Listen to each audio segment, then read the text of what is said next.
For the whole podcast in English, please fast forward a bit. Gente, hoje eu conversei com o Jaime Elizondo. Ele é um dos grandes consultores, um grande produtor rural também, que vem defendendo a questão do pastoreio não seletivo, ou do pastejo não seletivo. Para assistir, vocês têm que acionar a legenda do YouTube em português, porque o episódio foi gravado em inglês.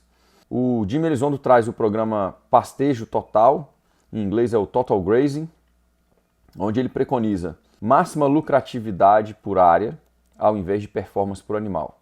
Ele defende que a gente deve ter tempo livre e que a gente deve conseguir criar com as nossas propriedades riqueza real que vai durar mais de uma geração. Então, o conceito dele é de altíssimas densidades, mais do que o descanso apropriado, a lucratividade por área e um contexto onde as pessoas que se envolvem na gestão têm qualidade de vida, tempo, saúde e lucratividade. Ele preconiza uma adaptação genética para adaptação climática, resistência à questão dos parasitas internos e externos e preconiza também que essa adaptação seja capaz de trazer animais que conseguem aproveitar melhor a forragem para que eles possam funcionar bem e ter uma boa performance na questão do pastejo não seletivo. Um podcast bem interessante, ele traz algumas coisas que não têm sido muito discutidas em outros canais e por outros consultores, inclusive fora do Brasil. Uma delas é que a criação do humus de longa duração se dá por meio de raízes fortes e cada vez mais profundas nas nossas pastagens. A maioria das outras pessoas preconiza que o humus é criado pela adição de palhada em decomposição biológica por cima das pastagens. Então tem aí já uma diferença interessante. Então ele defende que a nossa propriedade deve ser vista como um território que deve ser melhorado a cada pastejo não seletivo. Então, hoje eu deixo aqui com vocês o podcast com o Jaime Elizondo. Vou deixar aqui nas notas, aqui na descrição do podcast de hoje, o website dele. Tanto o website quanto o canal dele do YouTube tem bastante coisa para ser estudada. Enfim, cada um faz aí o seu dever de casa, cada um faz o seu estudo para poder tomar suas decisões com relação aos seus sistemas de produção e a sua base territorial. Então, vai ficar claro para vocês, pelo bate-papo com ele e com outras pessoas que eu vou conversar depois, que o ultradenso está sendo mal caracterizado. O ultradenso não é só uma maneira de colher pasto. O ultradenso tem premissas de gestão sistêmica das propriedades, dos ecossistemas e da lucratividade por área. Então, a grande mudança de paradigma é lucratividade sustentável ou lucratividade ecológica por área, por hectare, ao invés de uma abordagem de performance por animal. Invariavelmente, as pessoas que focam muito no animal têm focado pouco na adaptação genética e acabam focando muito em insumos e subterfúgios para manter essa performance animal. E as pessoas que focam na propriedade de forma sistêmica e o lucro máximo por área de forma ecológica têm focado em soluções sistêmicas que melhoram a biocapacidade da propriedade como um todo. Deixo com vocês o podcast. Abraço. I'm here with Jaime Elizondo. Jim has been teaching the Total Grazing Academy. He's the founder and creator of this academy.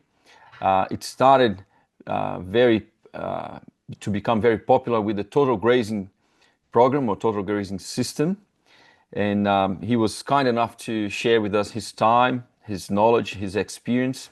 He's been successfully, profitably ranching for about 3 decades now.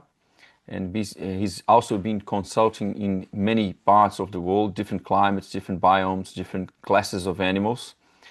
And my interest in this conversation with Jim and to share this conversation with you guys is because he also has a very high standard of ecological management for his enterprises. So he doesn't use any chemicals, and he's been teaching people how to become profitable with a very high ecological standard. Jim, thank you very much. How are you? I am well, thank you. I'm happy to be here. This is my first podcast for Brazil. I'm happy to learn that. We'll subtitle this for the Brazilian audience. Later on, if we have more encounters like this, we can have I've done it before with Savory and other guests. We had a simultaneous translator in a Zoom call with ranchers and farmers. It was interesting. but Okay. it becomes funny because you listen to someone that you are used to listen to their voice Mhm. with a simultaneous translation, so it gets a bit weird. Okay, Jim. I think I would like to start getting to know your history a little bit. Mhm.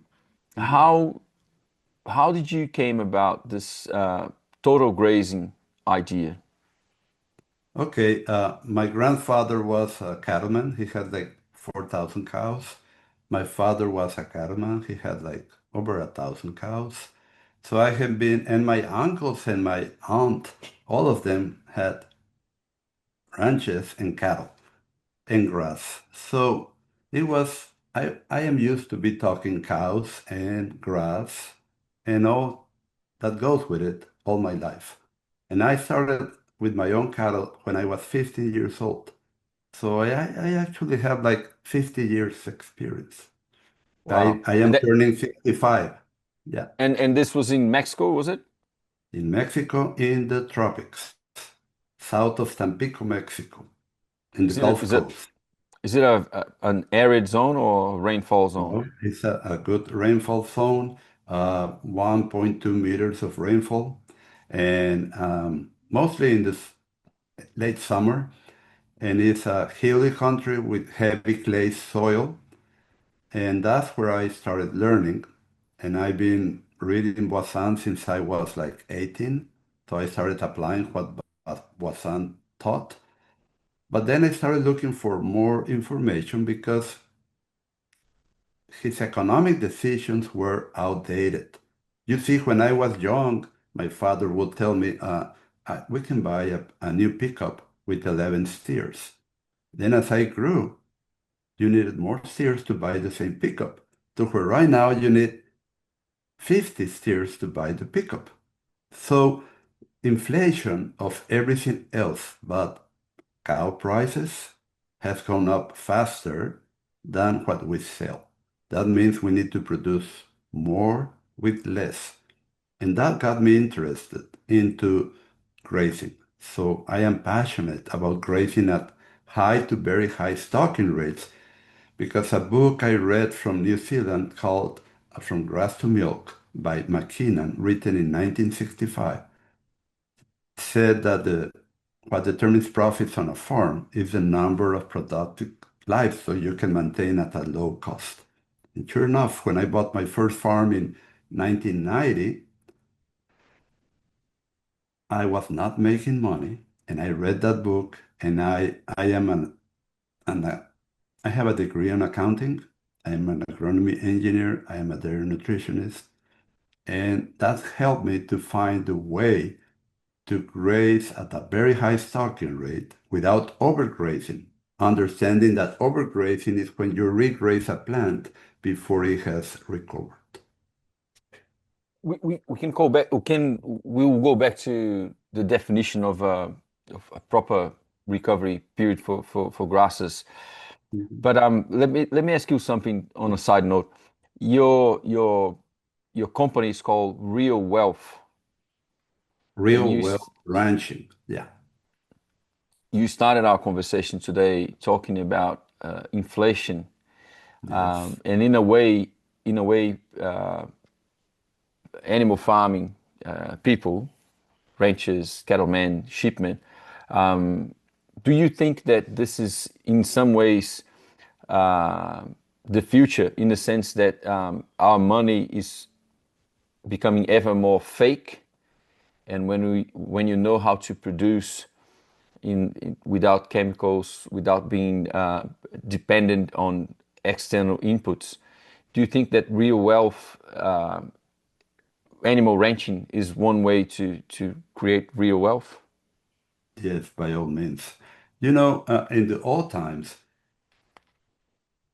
before synthetic fertilizers and chemicals, the only way to maintain grain productivity up was to rotate 3 years of crops with 5 years of livestock pasture. Because livestock increase the humus content of the soil, which is the inherent or authentic soil fertility, if you manage correctly, of course, while cash crops are a way to cash on that fertility, but they deplete the fertility, so you need to increase it again with livestock. When they started doing it with chemicals, they started degrading the soil faster and faster until that humus content was lost. Right now, the long-lived soil carbon worldwide has been, two-thirds of it has been lost. And along with it, the water that was held in the soil. And, and so we need to create spongy soils high in humus content so they can hold more water and release more nutrients to our crops without having to spend money. I gave I was the lead speaker at Cumbria, North Wales near Scotland, at the Carbon Calving Conference. And I told them, why do you need to buy synthetic nitrogen? Oh, because if not, our yields will go down. Well, air is 78% nitrogen, blank stares. Okay, so what happened with COVID? Did the synthetic nitrogen go up 3 times in price? Yes. What did you do? Oh, we reduced the application by 3 times, so 1/3. Okay. Did your productivity go down to 1/3? Oh, no, it only went down 10%. So, do you really need all that fertilizer? And then they started to understand. Yeah. Um, Yeah. when you bought your first ranch in 1990, Mhm. you said you were learning and reading and researching to become profitable. Yeah. Does the realization that your profitability would come from the health of your ranch and your carrying capacity start straight away, or did you learn the ecological way later on? No, we started right away. You see, I had been doing compost since I was 12, and I had my own vegetable garden with rabbits on pens that I fed them the alfalfa that I grew with the compost. So I knew how to do it without chemicals because I was too young to be allowed to use chemicals. So when after 1 year of applying what I had learned at college, the synthetic way, the conventional way, and I thought the soil degrade and become very hard, and I thought to myself, this is not profitable. I need to go back to what I know, but now do it with cattle. And that's where my passion for grazing really went up. Jim, you started with cattle. Did you go straight to dairy cows? No. I started with stalkers. I started with 700 to 800 stalkers per year on 120 hectares.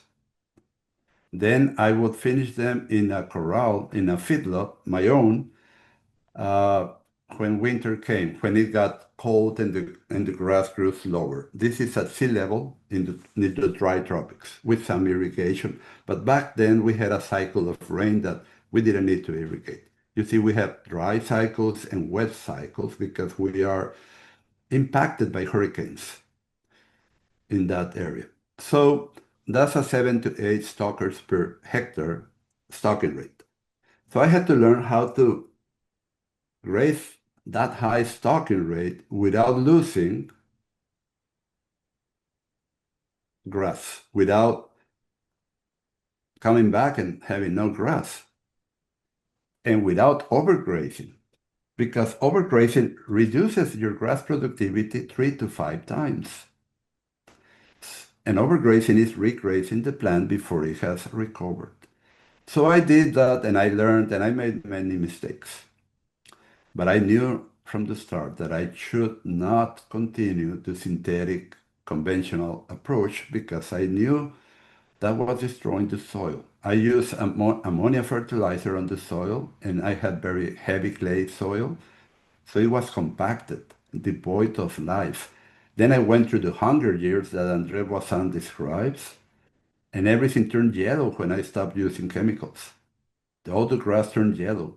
Then now I know how to do it. I have a free PDF in English and Spanish on my website, rwranching.com, that you can download for free and it's called How to Win Your Farm or Your Soil of Synthetic Fertilizers without having to go through the Hunger Years. Yeah. Yeah. It's Yesterday I was in Georgia consulting, and this guy had 250 acres of a center pivot with row crops, and he wanted to switch to sorghum Sudan for grazing in the summer, and in the winter ryegrass, with ryegrass mainly, and he wanted to do it without any chemicals, without synthetic nitrogen. And I said, well, okay, how many years has this been abused by synthetic nitrogen? Oh, 30 years. Okay, if you stop doing that immediately, instead of gradually winning the soil from that, you see your soil life is dead. You don't even have mycorrhiza. So you're going to go broke. You need to do it gradually. The first year, you need to lower it, the synthetic fertilizers to half, and start doing the biol, mm, biol, okay, beyond. biol, organic fertilizers that you make yourself. They come from Brazil. And foliar fertilizers and liquid fish and things like that to start and inoculate all the seed you plant with mycorrhiza to start the virtuous cycle again instead of the degrading cycle, downward spiral that they were in. You know why they are changing to cattle in those 250 acres of center pivot? They're probably going broke with grains. Exactly, they went broke with grains. They were getting very low yield. This year, the grain prices went down to half, and the government took the subsidies off. That's why. Yeah. I was researching about transition for clients a couple of years ago, and it came about Don Huber. He Don talks Huber, about yes, yes, yeah, yes. he talks about About the glyphosate, glyphosate. he's my hero on that. Yeah, Yeah, I was amazed because people talk about glyphosate as being something soluble that it goes away uh, very quickly, and he was not talking true. about a residual life of over 22 or 23 years. That's It's correct. wow. You know what? How I got to know Don Huber? I was hired to regenerate sandy soil in north central Florida that had been under heavy use of glyphosate for 23 years. A tree Wow. nursery where they sprayed glyphosate twice a month for 23 years. So the sandy soil was 1% organic matter, no mycorrhiza, no soil life, only poisonous weeds. So I How had to how start. Yeah, go ahead. how long until you turn the tables on the Yeah, the first year we started improving, the second year and every year, but you could still see the strips where they had applied the glyphosate, which was yellower. That told me that it's a lie that it degrades and goes away. No, it stays there for a long time. So I started to do cover crops and grazing them. And then in 5 years, we had gone up to 3.18% organic matter. That's 15 tons of pure carbon per acre per year. And we increased productivity 6 times without chemicals, just with the total grazing program and adapted genetics to maintain the cow's fat. You see, my slogan is fat cows, fat cows, fat cows. A fat cow can make you money, but a thin cow will make you lose money. And this applies yeah. to sheep and to goats and to horses. We can use livestock to improve the soil, but if we don't maintain them in good body condition, we're going to lose money. And money, Yeah. free time, and health are absolutely required to be really wealthy. That's why I call it real wealth, because it includes many, many things. We need to be more holistic than holistic people. We cannot leave some things out of the equation, like human nature. Human nature is so important. And many times, other people don't consider human nature, and they use from a desk, they make their programs and their things, their theories which are wrong, by the way. Now we know, for example, how humus is created. And then people take them and believe in them and go broke. Yeah, it's a problem. We have too many consultants that don't have their experience coming I'm not talking from about from a consultants. farm. I'm not talking about consultants. I'm talking about the great gurus out there. The gurus. Well, you're going even higher up in the chain. No, It's let me tell you why. Let me tell you why. Because we need to listen to people with boots on the ground that have to make economic decisions with livestock and are economically successful. If not, we're not going to have the money part of the three-leg stool that I said: money, free time, and health.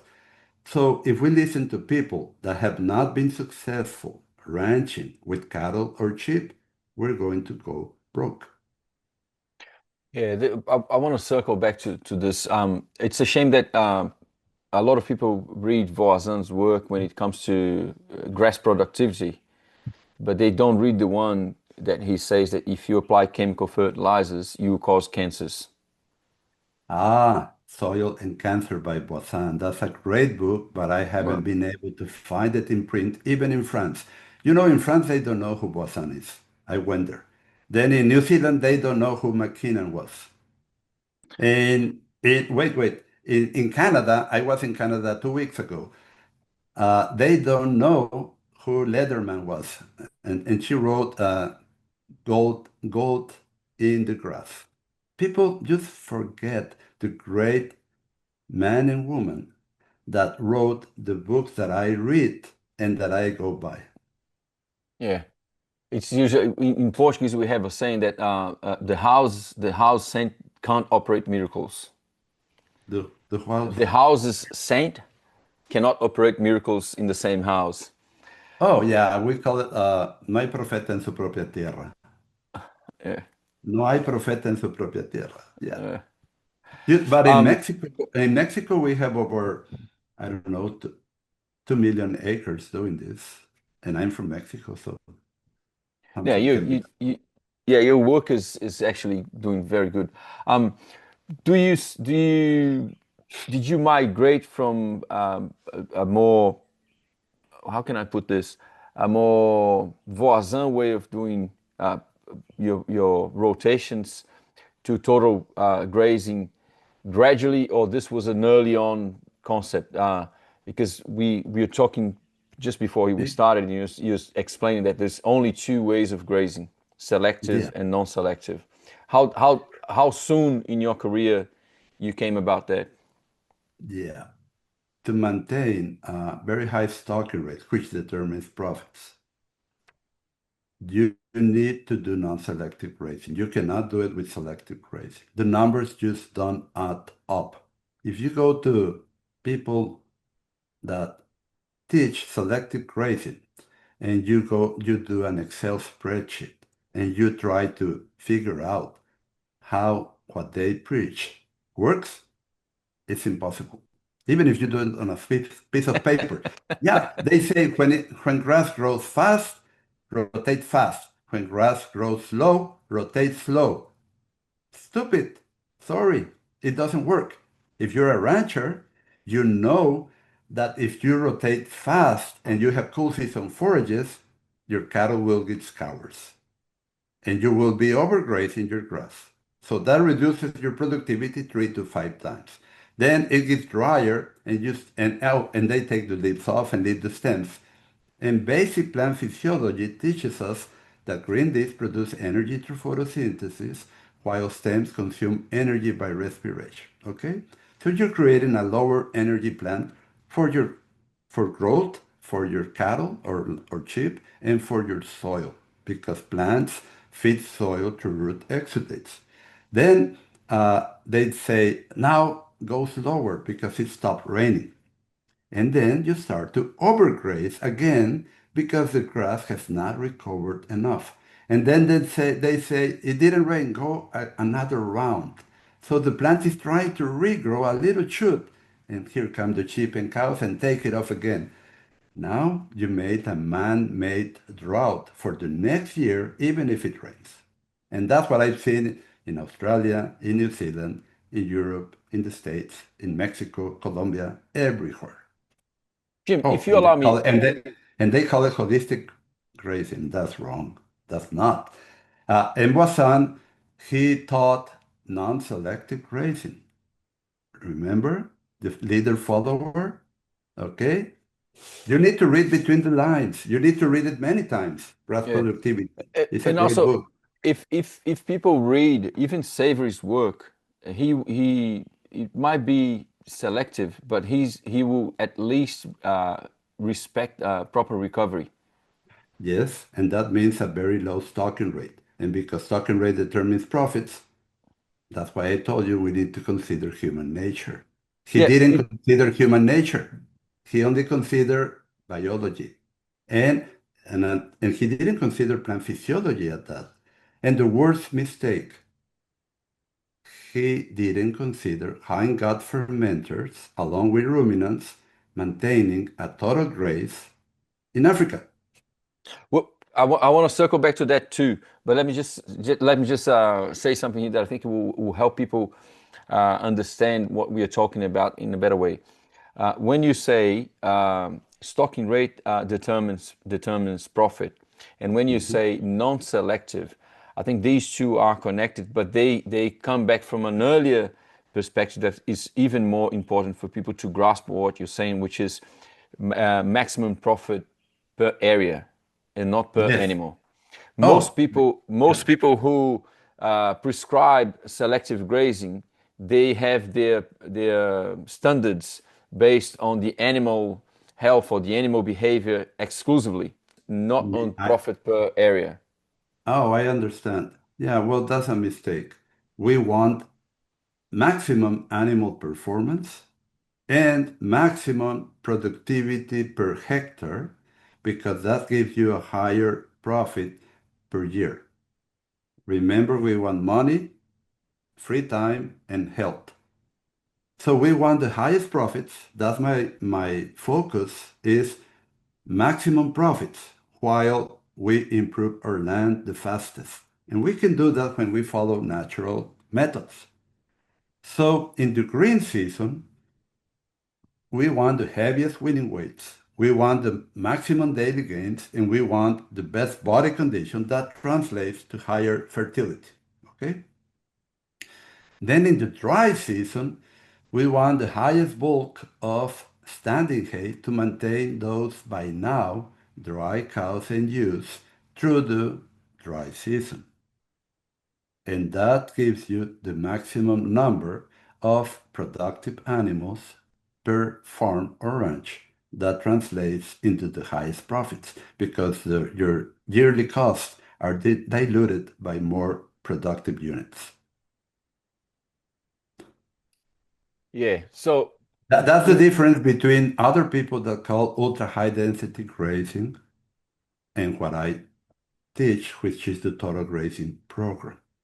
The total grazing program is a multi-year program that includes every day and every month. And we know that conditions will vary every month and every day and every year. So we start with flexible and minimal fencing infrastructure so we can adapt to those varying conditions. Then we divide the farm or the property in three sections in our mind, not in the field. So we have the first section, our best paddocks, to use in the green season without overgrazing. Overgrazing is the villain. We don't want to overgraze, okay? Then we have the second section, the second third of the farm, pastures, that we dedicate the medium quality pastures, and we call it the buffer zone to graze when the first section is not ready to be regrazed, and then we minimize overgraze. And the third section will be the standing hay or stockpile section, where we're going to not graze it from green up until the first killing frost, or the onset of the dry season. In a nutshell, that's what we do. But we also practice the art of jumping paddocks that André Basson taught. And we select adapted genetics in such a way that we never contradict nature. And that, only that, having better genetics, especially in respect to nutritional adaptation, allows us to increase stocking rate by 30%. Do you know what increasing your stocking rate by 30% does to your profits? It doubles Wow. your profits. Yeah. When you double your stocking rate by doing this, and we have doubled it um, the first year in many, many environments, you triple your profits. Jim, let's just rewind a little bit. You were talking Okay, about how animals in nature they end up promoting a total grazing with the combination of ruminants and hindgut fermenters. exactly. If you And go to the then Serengeti, that's how it works. Do you know that wildebeest and zebra, wildebeest are ruminants, zebras are hindgut fermenters? Have you ever seen a thin zebra? well, only on documentaries. Have you seen them thin, skinny, or fat? No, fact. Why?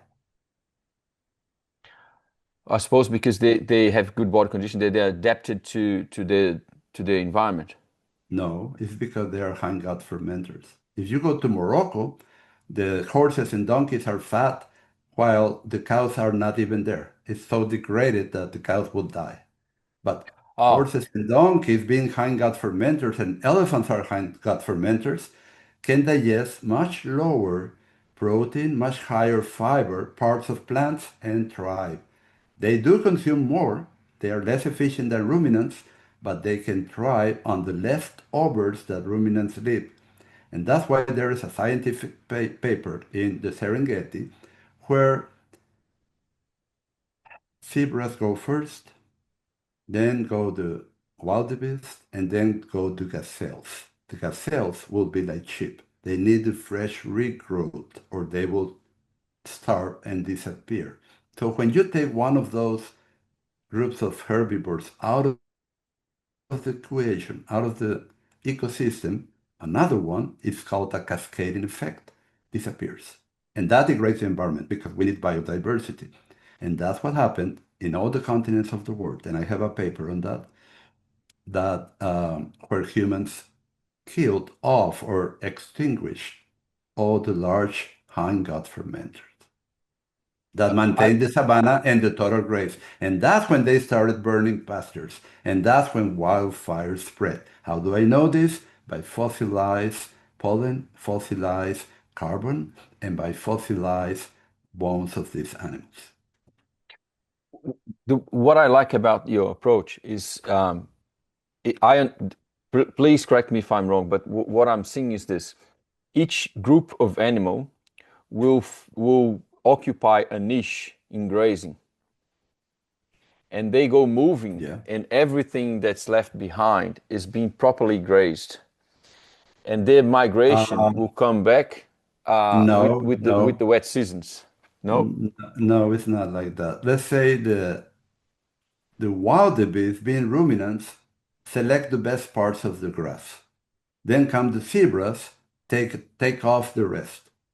Then come, then that's the rainy season. Then 3 weeks later come the gazelle and consume the regrowth. And then all of them leave. They keep moving, and yet they come in the next rainy season, and that allows the recovery period for the grasses to grow deep and strong roots.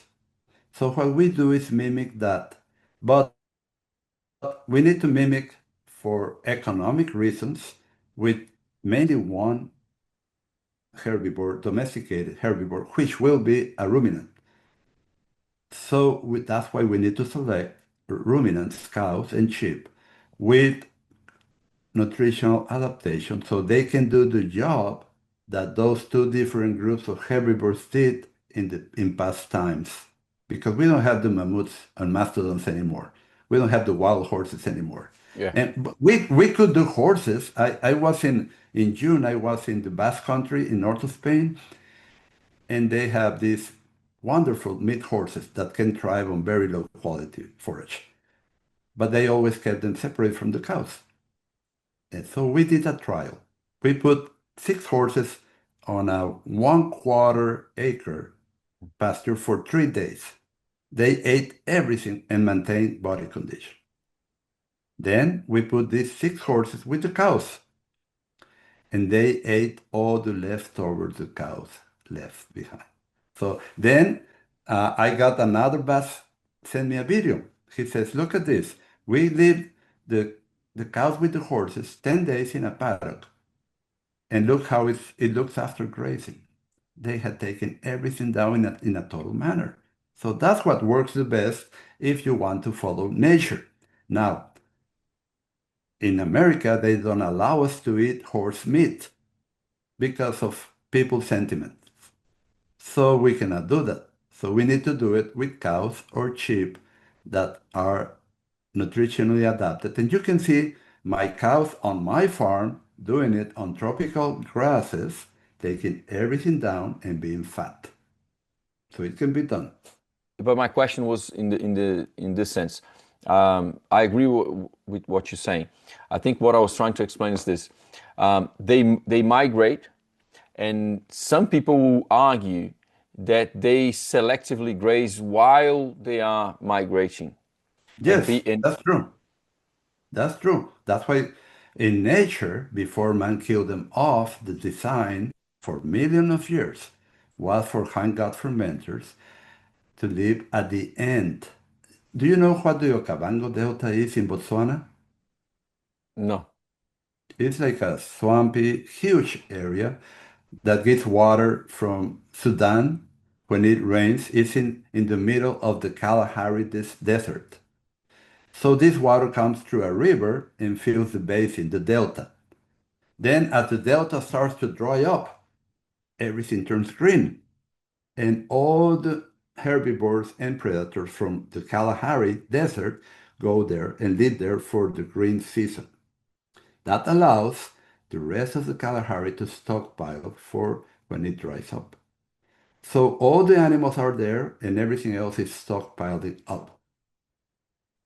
Then when ruminants first finish the best grass, they live on a migration because they cannot do well on stems and sticks. Then the zebra live once they don't have enough high quality food for them. You know which animal is the last one to leave the delta? the elephant.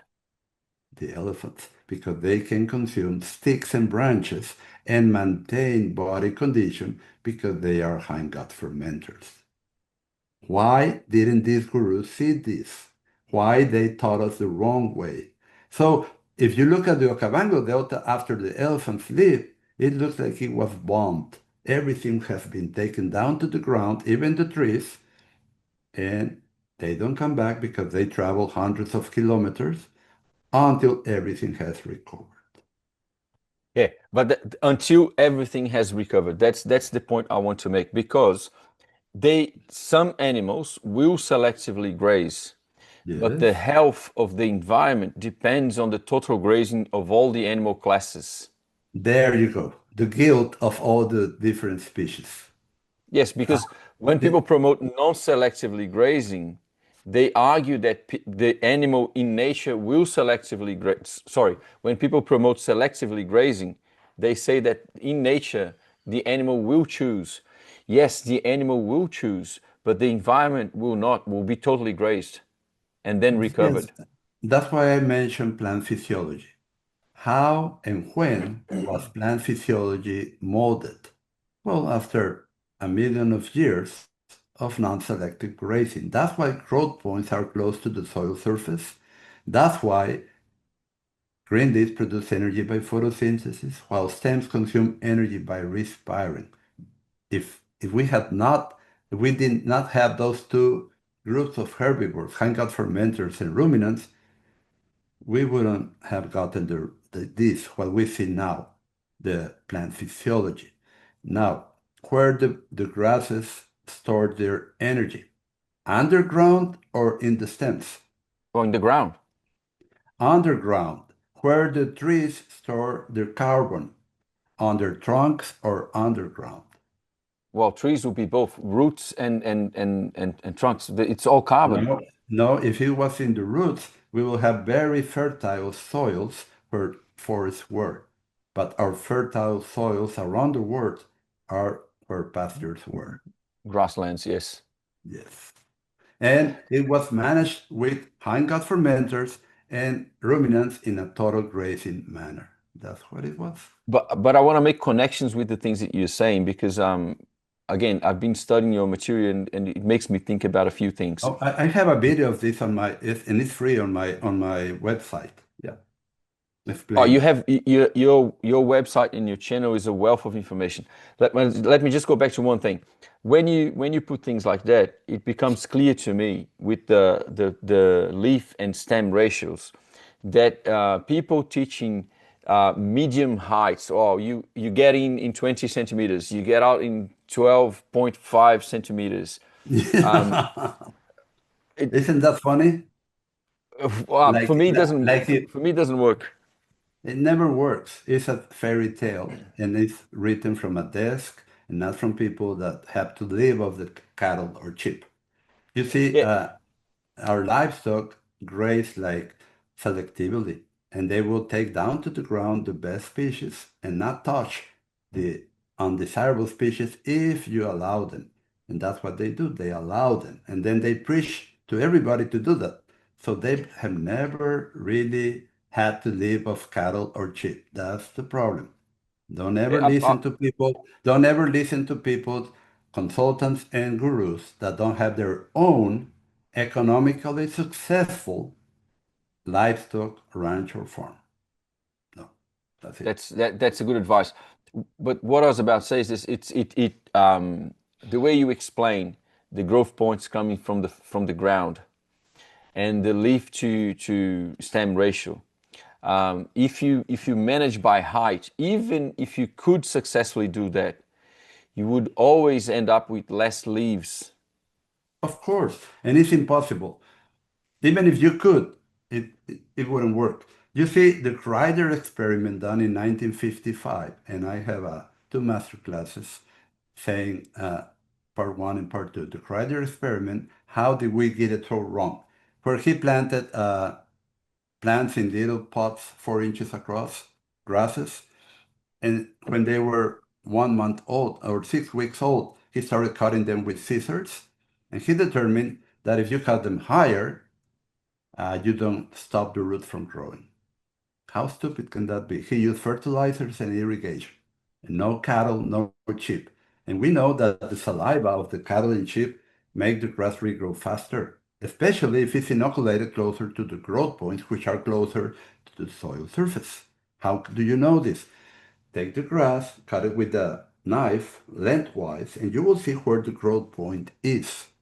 It's not up there, it's down there.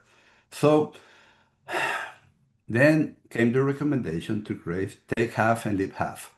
Well, the half they take are the best species, and the half Or they leave are the undesirable species, and that creates a shift to undesirable species that take over the pasture. or another confused one for me is graze a third, trample a third, and leave a third. So bad.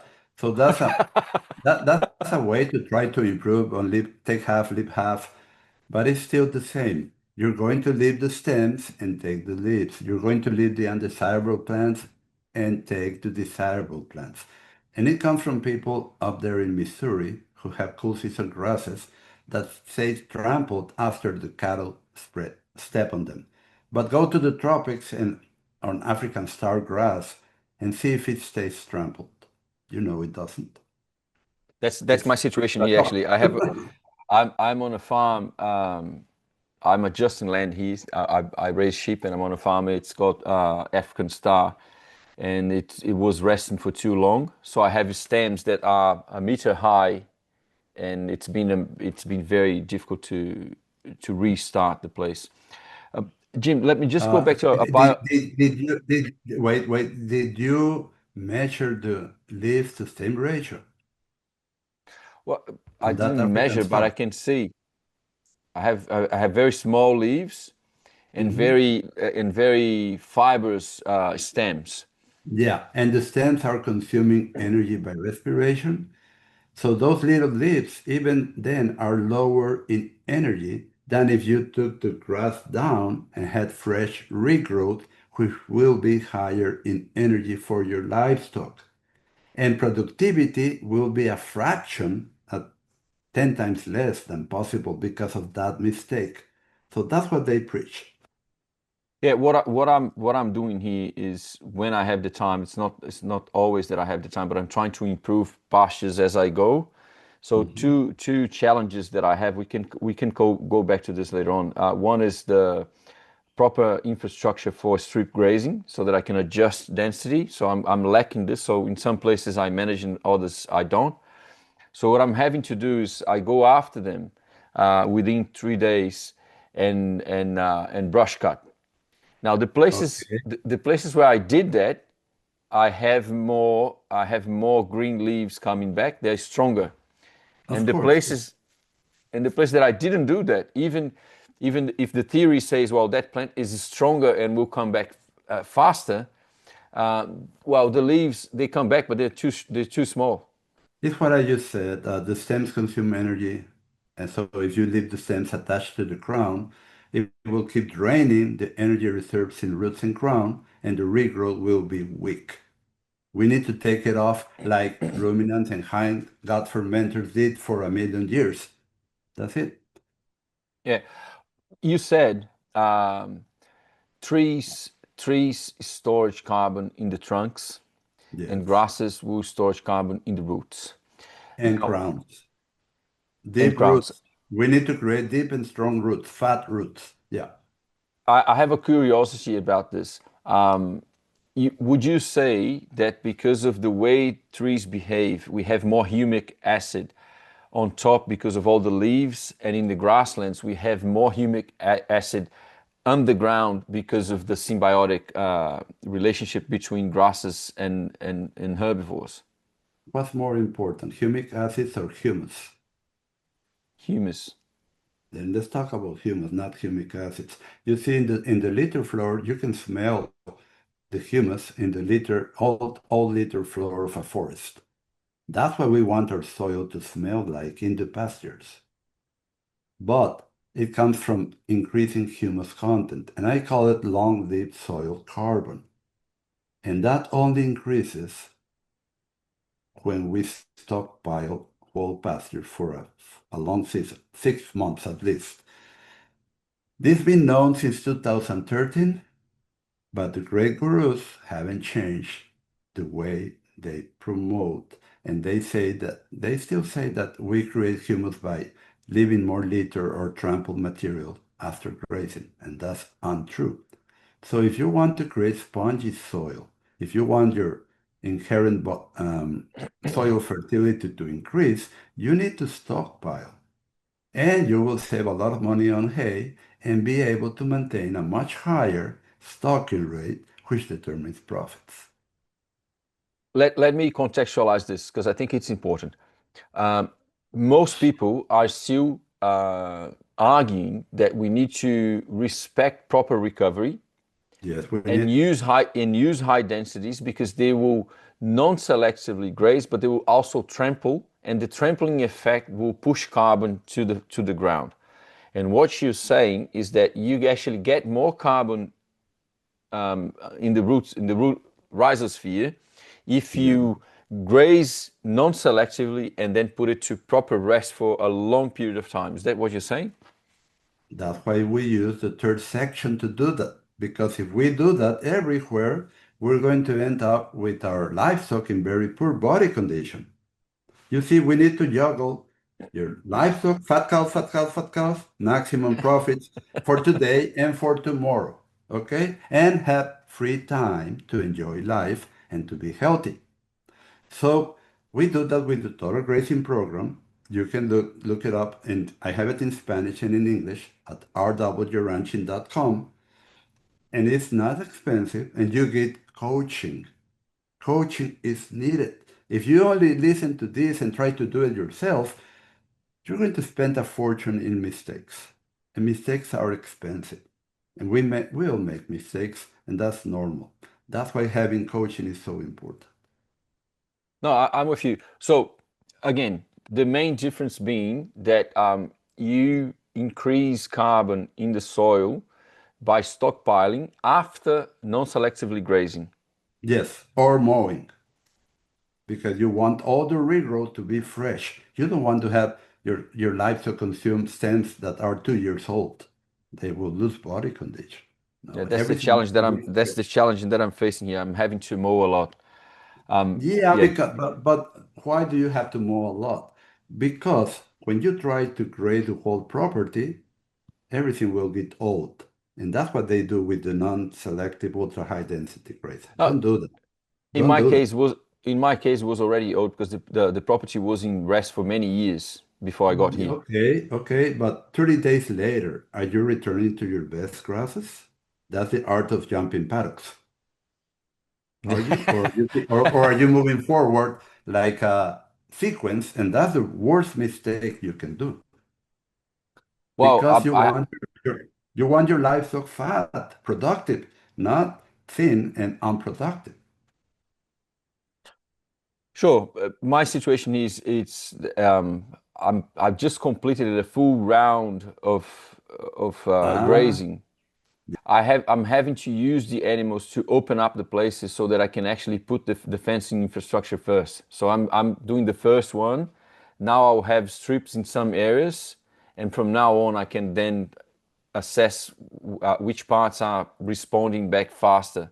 But when I first got here, some places I have African star grass like over a meter high. I couldn't even put a fence.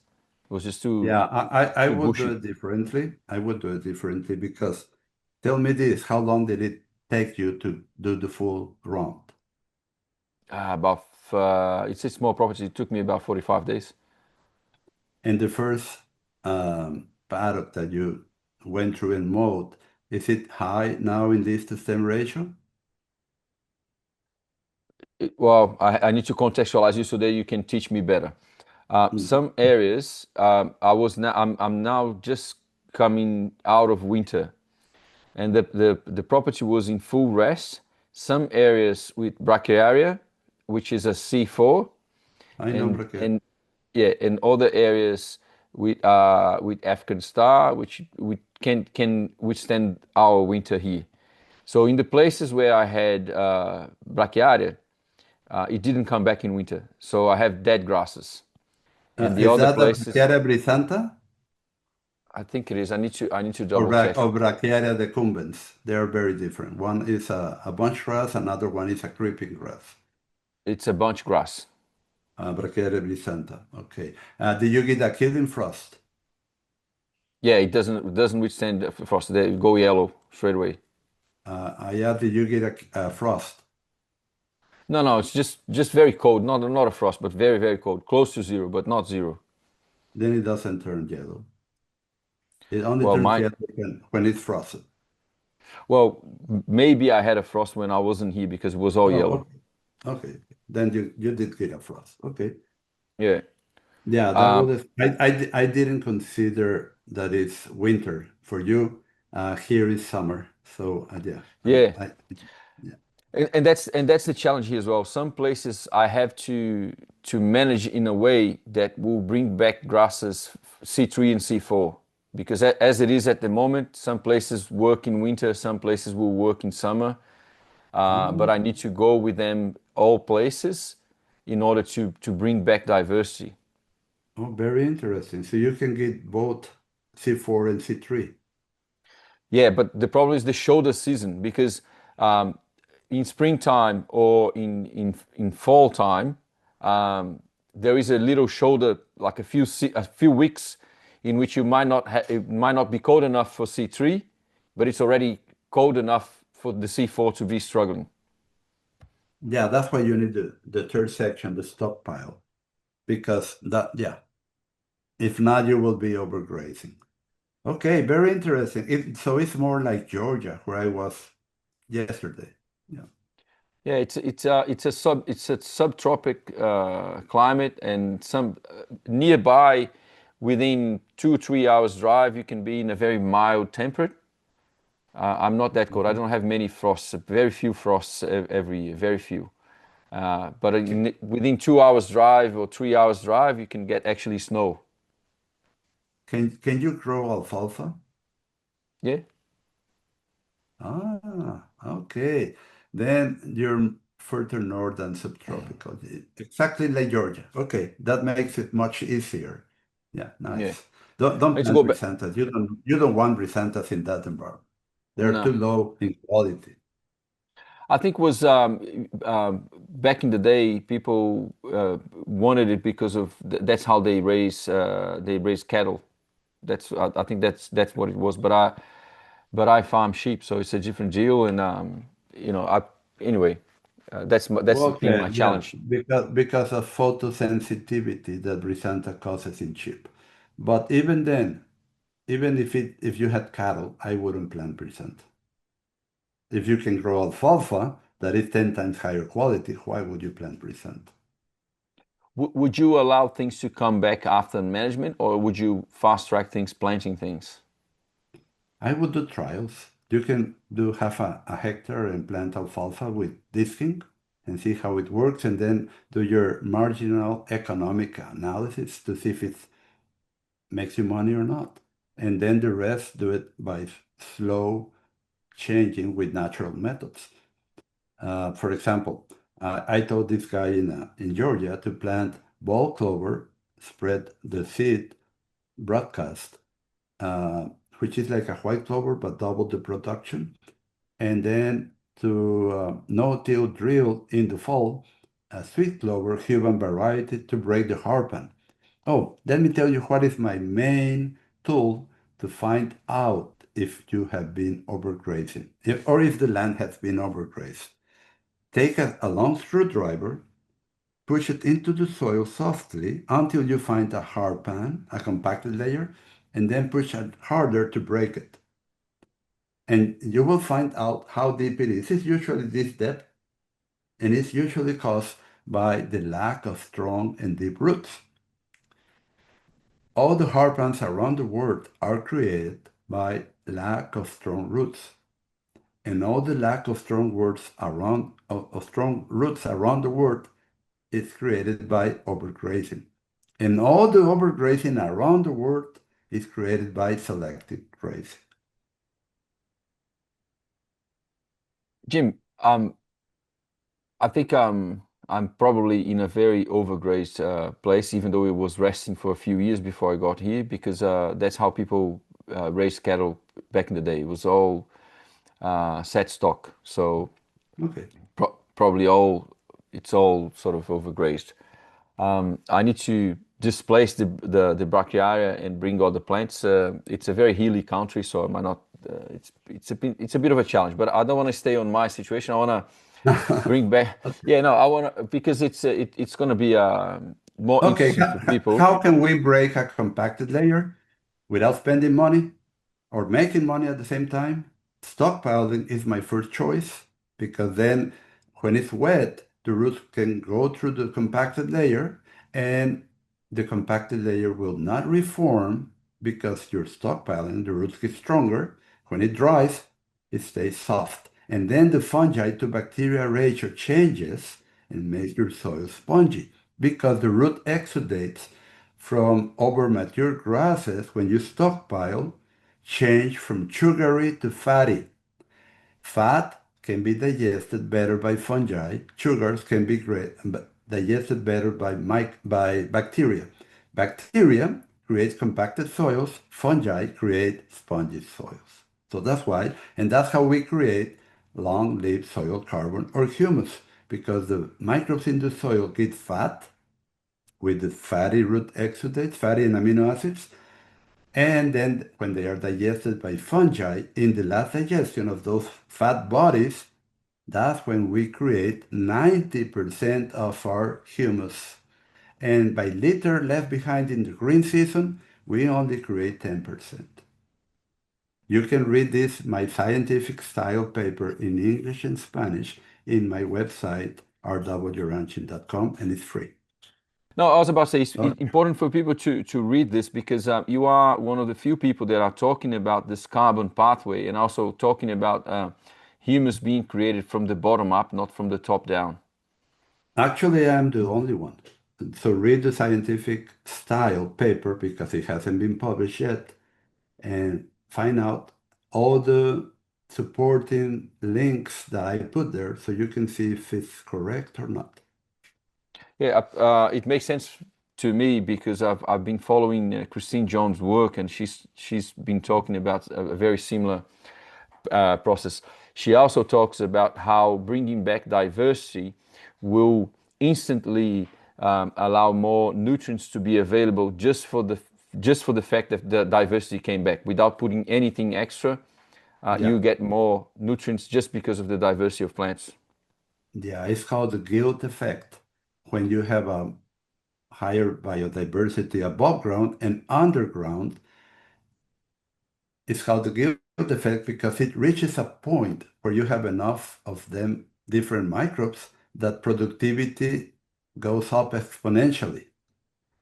To where if you planted 8 different species by themselves on a pot, or the 8 together in one pot, the productivity will be 5, 7 times higher than by themselves, each one of them. So yes, but if you don't consider succession, plant succession, you're going to waste a lot of money because that can be done when you have enough long-lived soil carbon in your soil to support the climate species.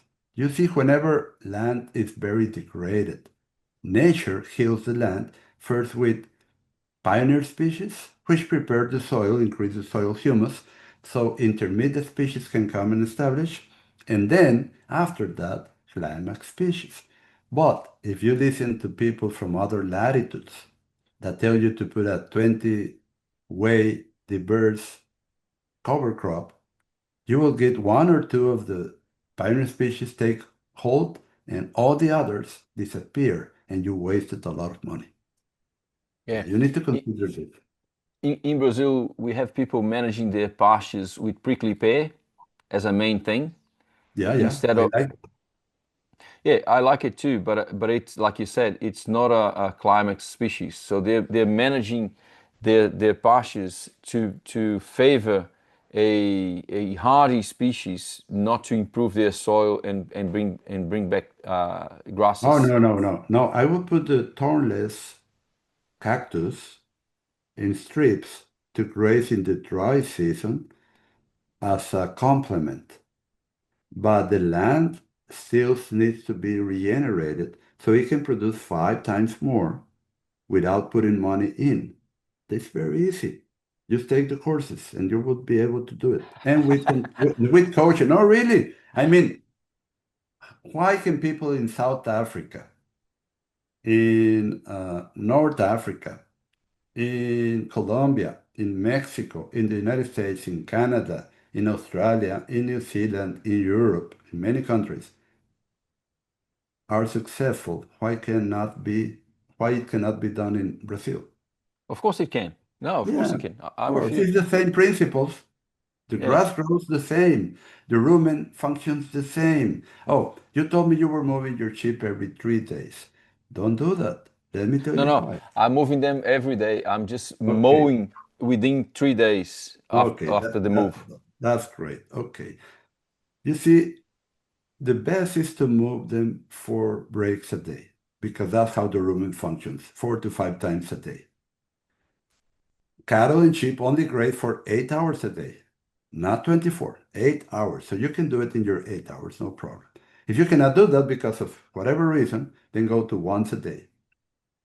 If you cannot do once a day, don't go to every 3 days or every week because that will keep the rumen microbes from effectively digesting your grasses. because we have 5 groups of microbes in the rumen. Some will digest fiber, others protein, others starches, other oils, and others sugars.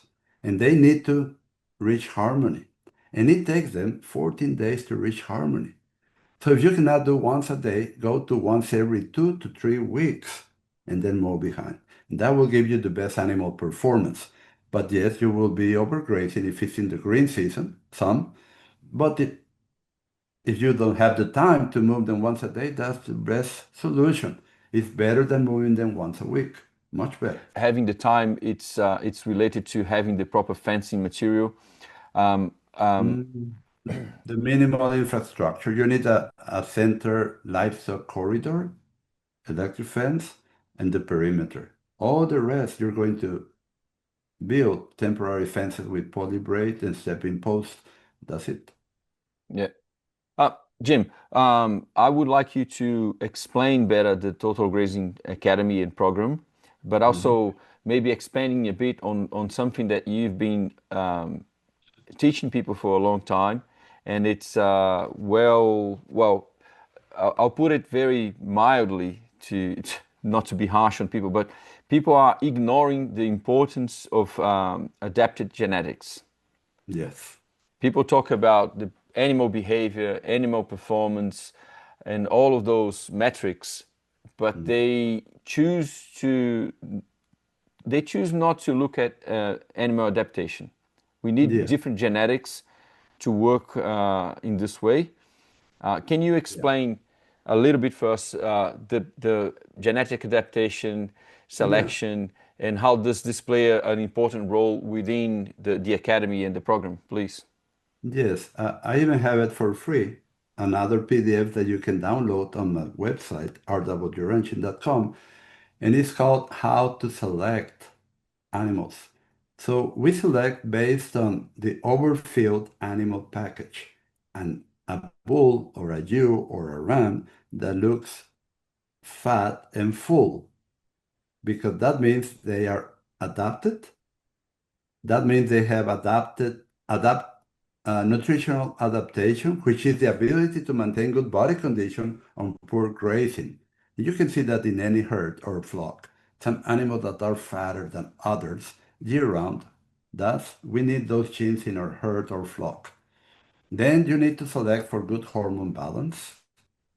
Animals that look like a bull or a cow, feminine and masculine, or a ram. Rams need a short and thick neck. Ewes need a long and feminine neck. But the most important criteria is relative intake.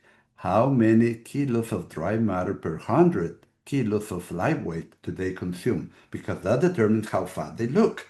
After meeting maintenance requirements, the rest of the intake can be used for productivity, and it shows they look fatter, fuller. So we measure hip height and weight the animal to find out which animals can pack more kilos per each inch of hip height. We do that in rams and in bulls and in cows. Very important. And you want to select rams from twin birds because you want your ewes to give you twins. Mm. So in a nutshell, that's what we do. And I have guidelines, selection guidelines, where you select at birth, at 3 to 4 months, at 6 months, at 12 months, at 15 months, at 27 months, at 39 months. And you keep ranking them every year. And when you do this correctly, you get better and better bulls or rams every year. And you displace the ones that reach an age where they will be breeding their daughters. You need at least 120 females to do this and not go into consanguinity. This has been proven by the beef masters. And uh, you can create your own composite. And I would suggest you use a very high beef to bone ratio breed with a very adapted native breed to create your composite. So you can get the adaptation genes with the high beef to bone ratio Can, beef. can And we then you can we select. can we visually appraise for meat to bone ratio? Oh, Because yeah. some people say that's impossible. You need to use ultrasound. No, we are not dogs. We eat beef, not bones. When you look at the cattle that everybody uses, the bulls that have high EPDs or depths, diferencia esperada de progeny, expected progeny difference, you see that they are late maturing because they have a heavy bone. That can be assessed visually. Heavy bone relates to late sexual maturity, relates to lower productivity, lower beef to bone ratio, and more importantly, lower fertility because it takes them longer to reach puberty. That's why they have that heavier bone. Jan Bonsma taught us that when the sex hormones appear at puberty, the growth hormones that make the animal grow tall slow down and the animal stops growing in height and starts growing in length. That's why they pack more kilos per inch of hip height. So there are like 16 things that you need to look for, and it's all explained in my Adapted Genetics and Selection Guidelines online course, and it's in Spanish and in English. And it's so important. Uh, in Crescent City, Florida, I started building the Machona herd, the largest Machona herd left in the world. And 12 years later, it became the best Machona herd in the world by applying all this. So all the semen that you can buy from Machona bulls, all the bulls have been bred by me. In that farm, that's not mine. I don't work there anymore, but I did it. And they have very good rump. You need a rounded rump. For example, a straight rump, that goes against nature. How the bulls fight in nature. You know, in nature, before man, there were 100 bulls for 100 cows. So they had to fight it out. They don't fight like a ram, they push. And the one that has the lower center of gravity and better thighs, better rounded rump, shorter and stronger neck, strong back, and strong shoulders wins all the time because they have a lower center of gravity. So we need to select like that. Whenever cattle have been left unattended without man for 60, 80, 100 years, all the bulls look like this. If you go to Chernobyl in Russia, that's what they look. If you go to the Aleutian Islands in Russia, America, all the bulls look like that. If you go to uh, southwestern Australia, all the bulls look like that. So that's how it works. Jim, all these things that you have shared with us today, are they the same for people in the dairy industry? Because people say that you can Ah, non-selectively graze for beef, but not for milk. I love that question. You see, I have students that do dairy, like in New Zealand or in North Wales or in the United States, or my own Grace Dairy. I had a Grace Dairy with 300 cows, milked twice a day for 28 years in the tropics. So I can tell you that yes, it's the same. You just need to select first the females to produce your bulls from, and they need to be the cows that have the longest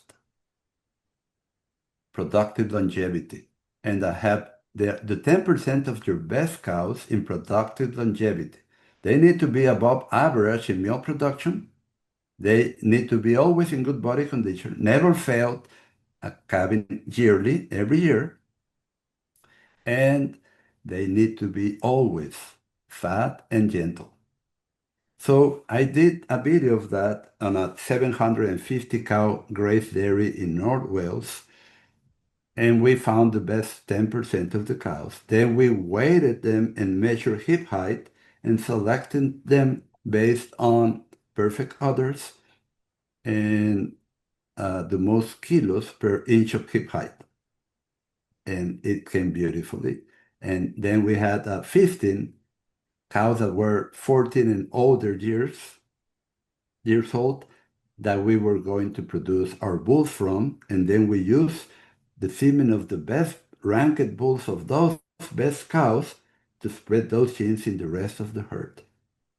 Can you see how it all works? So we're following nature. Easy, easy. You don't need DPDs for that.